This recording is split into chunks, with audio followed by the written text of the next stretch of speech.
Hi Fox, how are you doing? An interesting round here in the candidates tournament in Khanty-Mansiysk, Russia. And one of the most exciting games certainly was this Levon Aronian with white against Peter Svidler, the Russian GM and champion with black pieces. So before starting, it's worth mentioning that, as most of you may know, Peter Svidler is probably the biggest expert in the world in the Grunfeld defense. So that said, last year's tournament, in last year's candidate, he prepared the Queen's Gambit accepted against Aronian and drew really easily. Aronian was kind of upset with that game because he couldn't create any complications for black. So, but it was interesting to see if Peter was going to try to surprise Aronian once again. But this time, the Grunfeld once again is back. So it was very interesting from the theoretical point of view, this game. As we'll see, this is going to be a very interesting and very crucial game in the theory of Grunfeld, probably. So let us go. Aronian white, Svidler black. We soon reach the Grunfeld. So knight f3, bishop g7, takes, e4, knight takes, b takes, c5, a basic move. Of course, in the Grunfeld, black must attack white pawn center at all cost. Now rook b1, very theoretical gambit, quite trendy in the elite nowadays. It's almost the only thing white plays against the Grunfeld. Very fashionable nowadays. The main line of this gambit is, like we will see in the game, short castle, bishop e2, now c takes, and after queen a5 check, bishop d2, and queen takes a2. White castles, and in compensation for the pawn, he has a complete development and more or less a misplaced black queen. But okay, he's down a pawn, of course. So this is, well, very sharp, could be very sharp. There are some traps here, some tricks and traps to just hunt the black queen, etc. But this is very well known. So nothing surprising, this opening, this line in this game. Now there are kind of two main moves here. Peter Svidler plays the second more popular move, the b6. Now bishop g4, probably following with either bishop g5 or bishop e3 is the other main move, with also tons of theory there. But now b6 is played.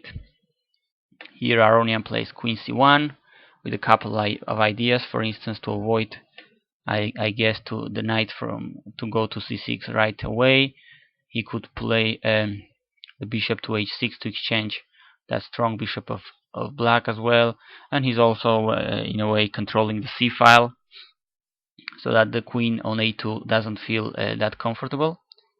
Now bishop b7 was played here.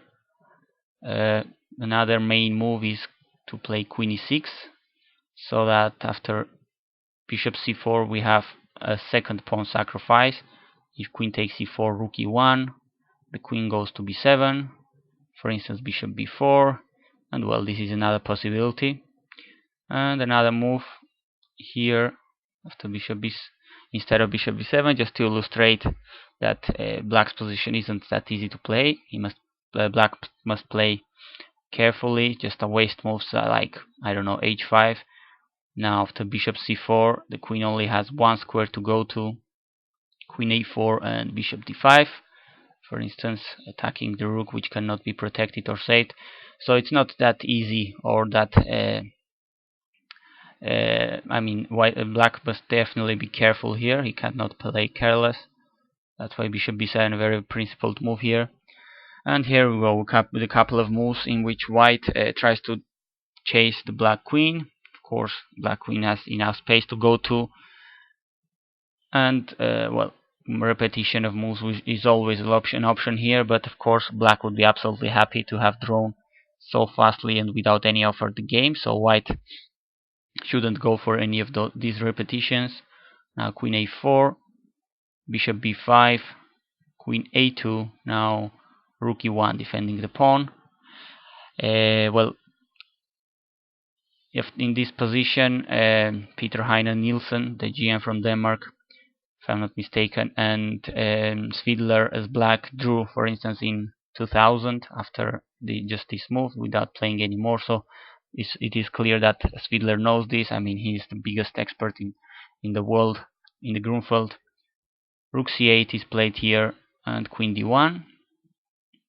Queen c2, and Aronian avoids queen exchange. Of course, that would favor black, as his bishop pair and the big diagonals, black's bishop pair on the big diagonals is excellently placed, and black is, on the other hand, up a pawn, so black queen exchange would definitely favor black. So Queen e2, now Knight c6. In my database there are only 3 games with this line from the 90s. Lautiev versus Shirov was a draw, for instance, the most notable game there. Now White plays bishop d3, Queen a2, and once again an only move. And now bishop c4.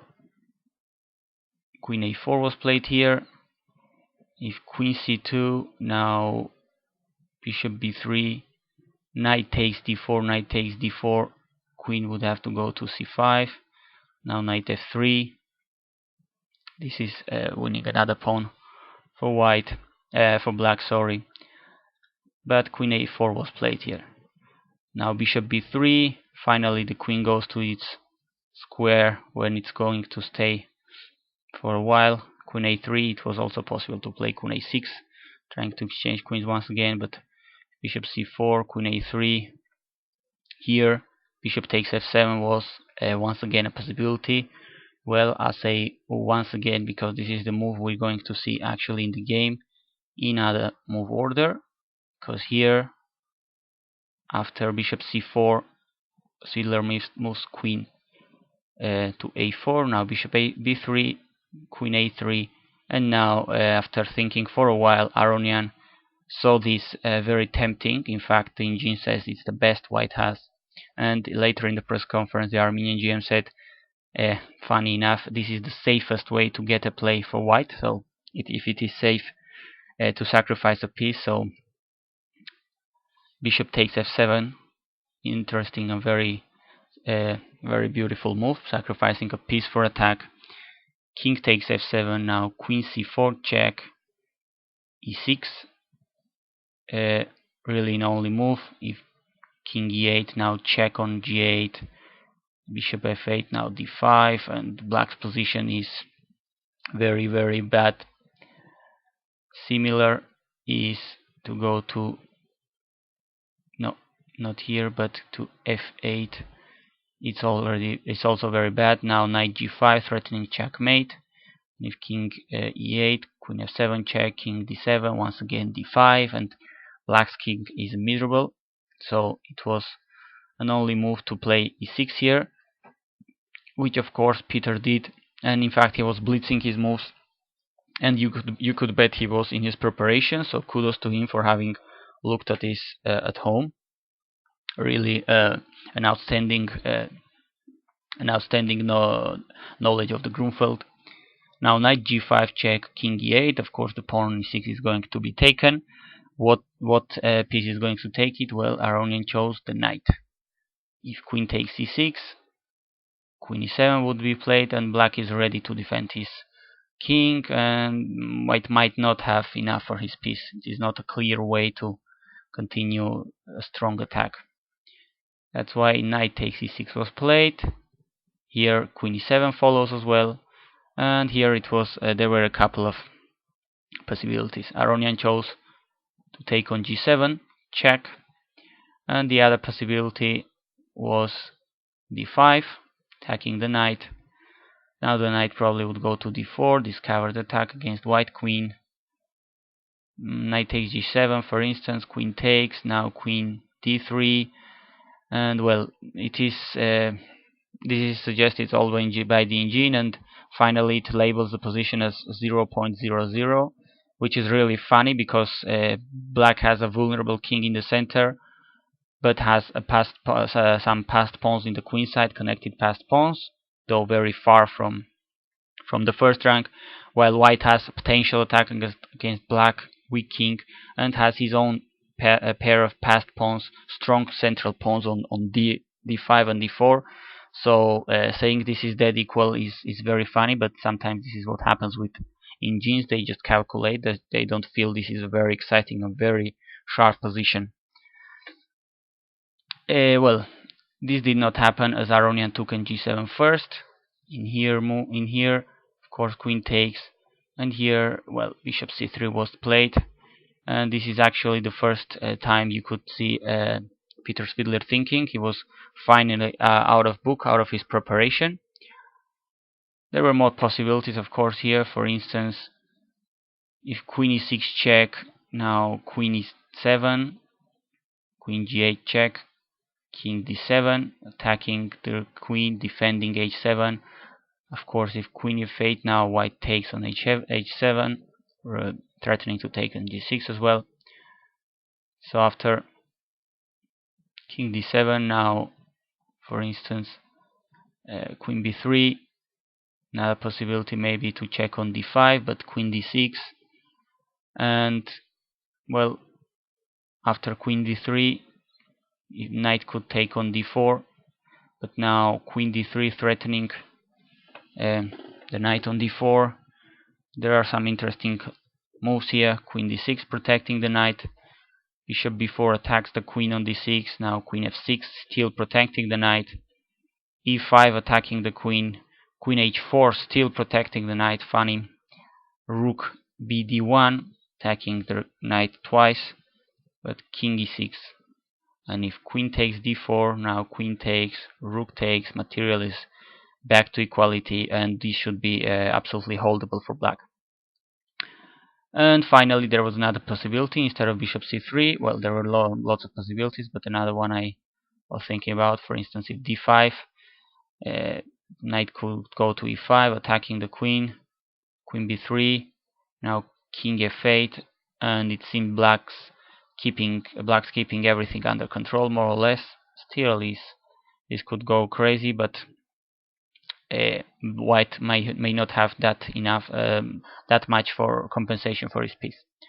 So bishop c3 is giving black basically a choice, is to go for an more or less instant draw, or to keep fighting. So kudos to Svidler, who kept on fighting. He played knight d8, attacking the queen, of course. The point was that after knight takes d4, queen takes d4, queen takes, bishop takes. This is very, very drawish. In fact, these players at this level, they would agree a draw as fast as they could. So this was very, very drawish, and Svidler instead tried to keep playing. So very well done. Knight d8, queen b3, and rook c7. Black wants to double rooks on the c file, attack the bishop on c3, control the c file, etc. So white kind of prevents that or anticipates the attack on bishop, bishop a1, rook ac8, now d5. Nice move. The dark squared bishop is now a very strong piece on the big diagonal. On the other hand, the other bishop, the black one, is staring at the pawn, but still white's position is maybe slightly better, but black should be more or less holding still. Queen d7. The point is that black is, although he's kind of has a crap position with his pieces, but he is more or less coordinated to defend his king. That's what he needs to do to defend against these passed pawns on d file, and he just needs to keep everything under control. So it's very difficult for black here to do anything really active. Of course, if e5 here, well, queen takes d5. That would be a little mistake, attacking the queen, attacking g2. Of course, Aronian didn't play that silly move. Queen b2 is a much better move, trying to get in the dark squares by the dark ways. Just to illustrate, if a careless move like bishop a8, for instance, happened, well, queen h8 check, and now this is very dangerous for black. King e7, well, bishop f6 check, and my engine announces checkmate in 15 moves, so black could easily resign. And if king f7, queen takes h7 check, king f8, queen takes g6, and no doubt this is now very, very nice position for white. with more than a compensation for the piece. In fact, there are 3 pawns for the piece here. So that's why after queen b2, Svidler plays queen e7. Now rook bd1, knight f7. Black is trying to keep his pieces coordinated. e5 with an obvious threat on d6. Rook c2, queen b5 check, and a couple of choices here for for black. Sorry, after a big thought, Svidler went for queen d7. After king f8, the engine thinks it is not that clear how to continue for white. So a couple of options, but neither of them seem nothing really spectacular. If e6, knight d6 for instance. If d6, queen h4, attacking f2, this is in fact much better for black. If rook f1, then queen e4, attacking now g2. And if queen f1, now beautiful move, bishop a6, attacking the defender of f2. And now the best white has here is to exchange queens in a very ugly way with g3. Bishop takes f1, g takes h4. Now bishop a2, bishop e2, and you can bet this is much better for black. So this is where the possibilities if black had played king f8, but instead he went for the queen exchange, queen d7, queen took, king takes, and of course black is going to have to give material back. e6 check, fork, king d6, and here Aronian played the human move. Still not a bad one, but it seems there was a better thing than taking the knight right away. And in fact, when they were both players, Svidler and Aronian, were told about this move in the press conference, they were both amazed by the move bishop f6, threatening to get going the pawn. And if rook 2 to c7, beautiful play, move bishop h4, threatening to go to g3, forking king and rook. It was a beautiful line. Instead, e takes f7 seems much more natural, and now we reach the final, more or less the final stage of the game, in which this endgame is unpleasant for black, but with perfect play maybe it was holdable. Unfortunately for the Russian GM, he didn't manage to find all and each and every most accurate moves, and finally he was going to collapse. Rook f8 is threatened here to take f7, rook e6 check, king d7, rook f6 defending f7. The rook goes to e2 from c2, obviously to go back and take the pawn on f7. And Aronian takes this time to play f4, so that after rook e7 he plays bishop e5, activating very much his bishop on a1. Now rook e takes f7. Svidler admitted that he had just missed in his early calculations that after rook f from f taking f7, just d6, and this is resignable, as if rook takes f6, this is a discovered check, d takes e7, if king takes, bishop takes, king takes f6, and the game is over. So he had to take with the other rook on f7. Now rook d6 check, king e8, rook e1. This is very much a kind of a Carlsen's position.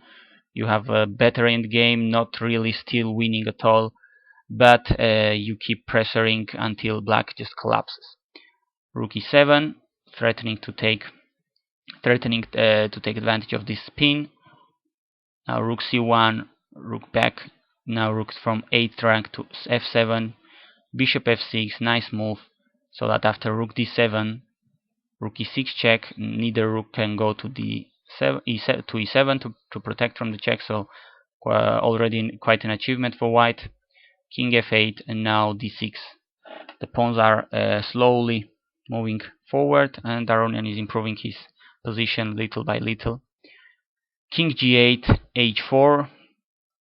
You must keep going those pawns, create something, take advantage of weak black king. Rook f8, bishop g5, king f7, rook c e1, protecting the rook. Now bishop c6. Seems it's a mistake, but really not easy to suggest anything serious or concrete for black to create counterplay or anything. So h5, a5, but it's probably just too late. Rook e7 check, king g8, if takes, rook takes check, king g8, now rook c7, threatening the bishop, and the bishop on d6 is going to march forward. So after rook e7, king g8, now h takes, the rook from the first rank goes to 6th to take the pawn on g6, and this is already pretty much done for white. Rook f7, rook takes g6 check, king h7, rook h6 check, king g7, and after 5 hours of play were reached, Aronian made the last move of the game, rook from e to e6 to go keep checking black. In fact, he's in danger of being checkmated in some lines, but the basic point is that the game is absolutely over. The pawn on d6 is very, very valuable, and the bishop is keeping black from playing to the dark squares, which is very important. So Svidler resigned after 57 moves, and this leaves Anand as the sole leader of the tournament, followed very closely by Kramnik and Aronian, who, by the way, are going to play one against each other tomorrow. So that will be a very interesting game to follow. So I hope you like this game, and thanks for watching.